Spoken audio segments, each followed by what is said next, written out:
আমার প্রশ্ন হলো, মানে আপনার জানাজা সলাত আদায় হলে কোনো কোনো জায়গায় মানে ইমাম সাহেব বলে যে আহ, যে এই মাইয়াতের উদ্দেশ্যে আমি জানাজা সলাত আদায় করছি, আহ, ফরজে কেফায় যেটা বলে, যে এটা বলে না তারপর সলাত আদায় করো।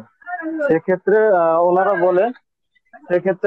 বলে যে এটা পড়লেও হবে না পড়লেও হবে, মনে মনে করলে যথেষ্ট, কিন্তু মুখে বলাটা উত্তম। এক্ষেত্রে ঈদের সালাতেও করে, কিংবা সামনে সিয়াম আসছে, এক্ষেত্রে তারা বলে নিয়তের ব্যাপারে, এই ব্যাপারে কোনটা আমরা করব, মুখে বলবো নিয়ত না অন্তরে করবো?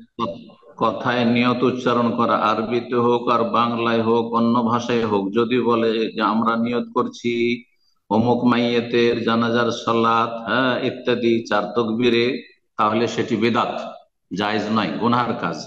বেদাত দিয়ে সে জানাজা শুরু করলো। কথা বোঝা গেছে? আর নিয়ত মুখে হয় না, নিয়ত অন্তরে হয়। দুনিয়ার সমস্ত নিয়ত কিন্তু আপনার অন্তরে করেন। কলকাতা থেকে আপনি যাচ্ছেন বোম্বাই, নিয়ত করছেন নাকি যে আমি নিয়ত করছি চাকরি করার জন্য, রোজগারের জন্য, হ্যাঁ আমি বোম্বাই যাচ্ছি, নিয়ত করছেন? হ্যাঁ, হজে আসছেন, তো রাস্তায় ওখান থেকে নিয়ত করছেন নাকি? উমরায় উমরে উমরে আসছেন, নিয়ত করছেন নাকি যে আমি বাড়ি থেকে বেরোচ্ছি উমরার উদ্দেশ্যে?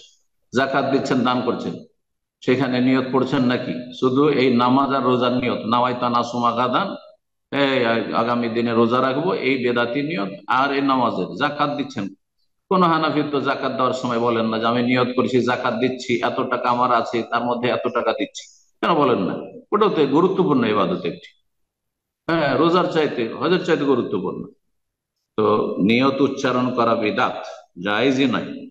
আর যে বলেছে যে নিয়ত অন্তরে কিন্তু মুখে বলে ভালো, সেটা তার মন গড়া ধর্ম, সেটা কোরআন সুন্নাহর দিন নয়। জি, জাযাকুমুল্লাহ খাইর।